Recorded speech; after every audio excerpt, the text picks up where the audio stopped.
The BMW M concept Neue Klasse was unveiled at the 24 Hours of Le Mans, previewing BMW M's future all-electric direction. The concept introduces a new BMW M design language while maintaining the brand's connection to motorsport. The exterior features a shark nose front end, M yellow lights, track lights, a ducktail spoiler, and a trimaran-inspired front bumper.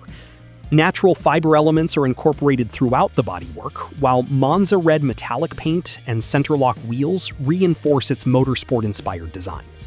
Inside, the driver-focused cabin features 4 bucket seats, Merino leather upholstery, black nubuck leather trim, and M-specific digital displays.